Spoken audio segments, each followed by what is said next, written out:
매일 아침 하나님과 함께 누리는 하늘의 양식, 오늘 만나. 제20장.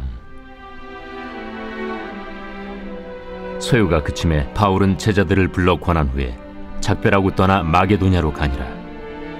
그 지방으로 다녀가며 여러 말로 제자들에게 권하고 헬라에 이르러 거기 석 달 동안 있다가 배 타고 수리아로 가고자 할 그때 유대인들이 자기를 해하려고 공모하므로 마게도냐를 거쳐 돌아가기로 작정하니 아시아까지 함께 가는 자는 베레아 사람 브로의 아들 소바도와 데살로니가 사람 아리스다구와 세군도와 더베 사람 가이우와 및 디모데와 아시아 사람 두기구와 드로비모라. 그들은 먼저 가서 드로아에서 우리를 기다리더라. 우리는 무교절 후에 빌립보에서 배로 떠나 닷새 만에 드로아에 있는 그들에게 가서 이레를 머무니라. 그 주간의 첫날에 우리가 떡을 때려 하여 모였더니 바울이 이튿날 떠나고자 하여 그들에게 강론할세 말을 밤중까지 계속하며 우리가 모인 윗다락에 등불을 많이 켰는데 유두구라 하는 청년이 창에 걸터 앉아있다가 깊이 졸더니 바울이 강론하기를 더 오래 하며 졸음을 이기지 못하여 3층에서 떨어지거늘 일으켜보니 죽었는지라. 바울이 내려가서 그 위에 엎드려 그 몸을 안고 말하되 떠들지 말라. 생명이 그에게 있다. 하고 올라가 떡을 떼어 먹고 오랫동안 곧 날이 새기까지 이야기하고 떠나니라. 사람들이 살아난 청년을 데리고 가서 적지 않게 위로를 받았더라. 우리는 앞서 배를 타고 아소에서 바울을 태우려고 그리로 가니 이는 바울이 걸어서 가고자 하여 그렇게 정하여 준 것이라. 바울이 아소에서 우리를 만나니 우리가 배에 태우고 미둘레네로 가서 거기서 떠나 이튿날 기우 앞에 오고 그 이튿날 사모에 들르고 또 그 다음날 밀레도에 이르니라. 바울이 아시아에서 지체하지 않기 위하여 에베소를 지나 배 타고 가기로 작정하였으니 이는 될 수 있는 대로 오순절 안에 예루살렘에 이르려고 급히 가밀어라. 오늘 본문은 유두고라는 청년이 창에 걸쳐 앉아서 설교를 듣다가 졸음을 이기지 못하여 3층에서 떨어져서 죽게 되는 사건의 이야기입니다. 이 본문을 보는데 이전에는 유두고가 예배 중에 졸다가 죽었고 살아난 이야기 정도로만 보고 넘어갔습니다. 그런데 이 청년들과 함께 신앙생활을 하다 보니까 이 졸 수밖에 없었던 유두고의 안타까움이 보이게 되는 거죠. 사실 영적으로 죽어있는 상태든 육적으로 피곤해서 죽겠는 상태이든 누구도 그러고 싶어서 하는 사람은 없습니다. 작정하고 예배의 자리에 와서 졸 거다, 게임할 거다, 다른 거 할 거다 라고 온 사람들 없습니다. 다 하나님께서 부르셨기에 이 자리에 왔는데 어쩔 수가 없는 거죠. 한 주간의 삶이 너무 피곤하고 지친 삶이기에 졸 수밖에 없는 유두고의 삶이 바로 우리 청년들의 삶이고 또 우리의 삶 아닙니까? 어쩌면 굉장히 많은 소란들이 일어났을 겁니다. 한 청년이 죽은 거죠. 그리고 그 안에는 온갖 해석들이 존재했을 겁니다. 과연 바울이 전한 죽음과 그리고 부활이라는 것, 예수님의 부활이 우리의 부활이 되었다는 이 복음이 정말로 이 상황에도 해결할 수 있는가? 우리 삶에 정말로 그러한 일이 일어날 수 있는 건가? 이 말씀을 듣다가 존 청년도 살리지 못하는 이 죽어가는 이걸 보면서 과연 이 부활이 정말 의미가 있는가? 이런 생각들이 들었을 겁니다. 우리도 예배를 드리면서 이런 생각들을 하게 됩니다. 과연 내가 들은 말씀이 내 삶에 의미가 있을까? 다른 사람에게만 의미 있는 건 아닌가? 그러다 보면 하나님의 말씀이 자꾸 의심이 되고 신뢰함을 잃어버리고 하나님이 내게는 일하고 계시지 않는 것처럼 여기게 됩니다. 또 그분에 대한 기대도 사라지게 되죠. 구절을 보시면 일으켜보니 죽었다라고 하고 기록하고 있습니다. 의사인 누가의 눈에 확실히 죽었던 겁니다. 이러한 상황을 보면서 또 이렇게 말씀이 이루어지지 않는 상황들을 보면서 우리는 대체로 이 장례를 추모하고 그리고 위로를 하는 것처럼 우리 자신에게도 그건 안 되는 거야 라고 포기해버리고 그저 위로하는 정도로만 끝이 납니다. 그런데 바울이 어떻게 하는지를 주목해서 볼 필요가 있습니다. 바울이 내려가서 그 위에 엎드려 그 몸을 안고 말하되 떠들지 말라 생명이 그에게 있다 라고 합니다. 그는 급히 내려갔고 죽어있는 유두고 위에 엎드렸고 그 몸을 끌어안았습니다. 그리고 죽음 앞에서 이런저런 말을 하고 있는 사람들에게 소람스럽게 하지 말라 왜냐하면 그에게 생명이 있기 때문이다 라고 말했던 거죠. 이 행위 왜 했을까요? 왜 엎드리고 그 다음에 끌어안고 했을까요? 이 행위를 알려면 열왕기상 17장으로 가야 합니다. 하나님께서는 어느 날 엘리야에게 시돈 땅 사르밧 과부의 집에 머물라고 하셨고 그 집에 머물었는데 과부의 아들이 병이 들어서 숨이 끊어지고 맙니다. 그래서 엘리야가 애통해하며 하나님께 간구하죠. 아이를 안고 다락방으로 올라가서 눕히 난 다음에 엘리야가 이렇게 행동합니다. 몸을 그 위에 3번 펴서 엎드리고 여호와께 부르짖어 이르되 내 하나님 여호와여 원하건대 이 아이의 혼으로 그의 몸에 돌아오게 하옵소서 하니 여호와께서 엘리야의 소리를 들으시고 그 아이의 혼이 몸으로 돌아오고 살아난지라. 엘리야가 아이 위에 몸을 3번 펴서 엎드린 행위 때문에 돌아온 게 아니죠. 왜냐하면 그 행위가 아이를 고쳐준 것이 아니라 22절에 여호와께서 엘리야의 소리를 들으셨기 때문이라고 말하기 때문입니다.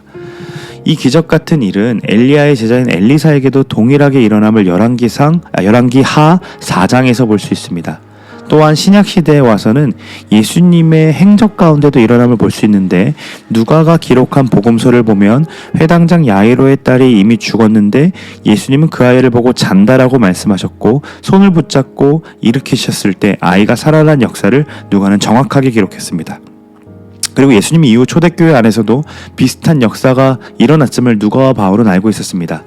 사도행전 9장을 보면 욥바에 도르가라 하는 과부 여인이 있었는데 그가 병들어 죽게 되었고 베드로가 그녀를 찾아가서 하나님께 기도한 후에 일어나라 말했을 때 되살아나는 역사가 일어났습니다. 바울은 이 역사를 알고 있었고 믿고 있었죠. 정말 말도 안 되는 일이지만 그가 할 수 있는 일은 이것밖에 없었기 때문에 그는 장례 절차를 밟고 추모하고 죽음을 해석하는 일보다 더 선행되어야 하는 일이 바로 주님께서 말씀을 통해 보여주신 바를 한번 해보는 것이었습니다. 믿음대로 그대로 행해보는 일이었다는 거죠. 그래서 그는 청년 유두고를 위에 누웠고 안았습니다.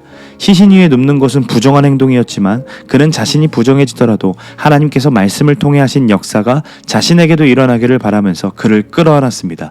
그리고 아마 간구했겠죠. 주님 살려주십시오. 당신의 죽음과 부활하심이 이들의 삶과 전혀 상관없는 것처럼 느껴지는 이 순간에 주님 도와주십시오. 살려주십시오. 이렇게 애통함으로 간절하게 기도했을 겁니다. 그리고 그는 확신에 차서 외칩니다. 떠들지 말라. 그에게 생명이 있다. 그리고 어떻게 합니까? 11절을 보시면 올라가 떡을 떼어 먹고 오랫동안 곧 날이 새기까지 이야기하고 떠나니라 라고 합니다. 이 떡을 떼다, 즉 예배했다라는 겁니다. 그리고 오랫동안 날이 새기까지 함께 말씀을 나누었습니다. 이전에 피곤함들은 사라졌고 한 생명이 죽었다가 살아난 역사를 통해 도리어 예수님의 죽음과 부활에 관한 말씀은 힘을 얻어 날이 새기까지 복음을 나누고 그리고 적지 않게 많은 사람들이 위로를 받았습니다. 성경을 펴놓고 잘 보시면 유두고의 죽음 앞뒤로 에워싸고 있는 문장이 있습니다. 그게 무엇입니까? 떡을 떼어 먹다입니다. 이것은 주님의 죽음과 부활을 기념하는 성찬을 의미하고요. 초대교회에서는 예배를 말하는 단어였습니다. 누가가 스쳐 지나가도 되는 이 드로아에서의 하루를 기록했던 이유도 바로 여기에 있습니다. 단순히 유두고가 죽었다가 살아났기 때문이 아니라 교회가 함께 모여 드리는 예배가 어떤 의미인지를 보여주기 위함입니다. 여러분, 예배는 주님께서 우리를 대신하여 죽으셨다는 사실을 떡을 떼어 교제함으로 기억하고 기념하며 먹는 것입니다.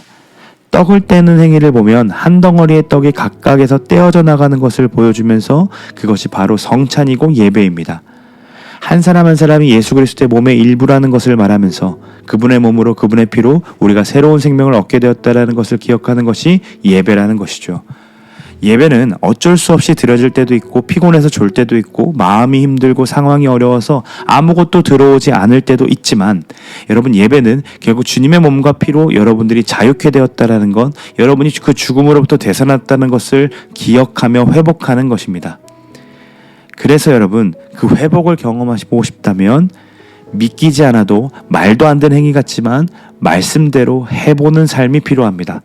할 수 있는 게 그것밖에 없기에 말씀을 의지하며 그 말씀대로 해보는 삶, 그 위에 엎드리고 죽음 앞에서 하나님께 소란하고 해석하려고 하는 것이 아니라 그 해석과 소란 이전에 그저 잠잠히 하나님 말씀대로 행해보는 삶이 필요하다는 거죠. 그 사실을 믿고 그리고 그 앞에서 정말로 우리의 자녀들과 우리의 문제들과 죽어있는 모든 영혼들이 예배를 통해 살아날 것들을 기대하며 간구하는 겁니다. 하나님은 그 간구를 분명히 들으십니다. 졸음을 이기지 못하듯 자신의 삶으로 힘겨워하고 있는 사람들을 위해 우리는 끌어안고 기도합니다. 그리고 그렇게 살려달라고 외칩니다. 그때 하나님은 역사하셨던 것처럼 성경의 이야기처럼 분명 살아나게 할 것입니다. 말씀이 진짜 힘이 있다라는 사실, 그 말씀대로 무작정 말씀대로 행했을 때에 우리가 정말로 그 생명을 얻었다라는 그 사실 분명히 일어날 줄로 믿습니다. 이전에 한 청년이 정말로 너무나도 힘들고 불안해서 공황장애가 찾아와 예배 전에 저를 붙잡고 기도하며 또 울었던 적이 있었습니다. 그런데 어느 날 예배 끝나고 이렇게 문자가 온 겁니다. 항상 작은 것도 행복하던 제가 몇 개월 동안 행복하다는 생각을 못했습니다. 목사님, 돈을 많이 써봐도, 사랑을 받고 자신감을 채워줘도, 취업을 하고 연애를 해도, 그리고 여러 가지의 것들을 사고 사도 공허한 마음을 보면서 난 언제부터 행복하지 않게 되었을까를 생각했습니다. 예배가 되지 않았고 어두워 본다는 이야기를 들으면서 뭘 해도 행복하지 않은 나를 보면서 분명 이 세상에 있는 것들로 채울 수 없고 다른 뭔가가 있겠다는 확신이 들었고 결국 하나님인가 보다, 나는 하나님이 너무너무 필요한가 보다라고 생각이 들었습니다. 저는 인정받고 사랑받고 채워지는 것보다 예배가 너무 갈급했음을 깨달았습니다. 예배 전에 교회가 힘들어서 운 것도 생각해보니 하나님 없이 공허하게 사는 내 삶이 힘들었고 예배가 갈급해서 울고 있다는 것을 오늘 알았습니다. 그래서 기도했습니다. 하나님, 저 예배하고 싶어요. 하나님 너무 필요해요. 다른 것 말고 하나님으로 채워주고 싶어요. 행복하고 싶어요 라고 기도했는데 오늘 정말 행복한 예배였습니다. 간절히 바라는 것은 이것이 한 청년의 이야기가 아니라 우리 모두가 경험하는 이야기였으면 좋겠습니다. 유두고처럼 피곤함을 이기지 못해 죽어있는 상태로 살아갈지라도 여러분 기억하십시오. 반드시 하나님이 예배를 통해 살아나게 하실 것입니다. 우리가 우리 있는 자리에서 하나님을 예배하고 예배할 때에 다시 온기가 전해지고 그 차가운 시체 같은 우리의 삶 가운데 하나님의 부활 생명이 드리워지는 것을 경험하게 될 것입니다. 날마다 예배할 때에 날마다 되살아나는 경험 꼭 하시고 누리시는 우리 모두가 되시기를 간절히 소망합니다.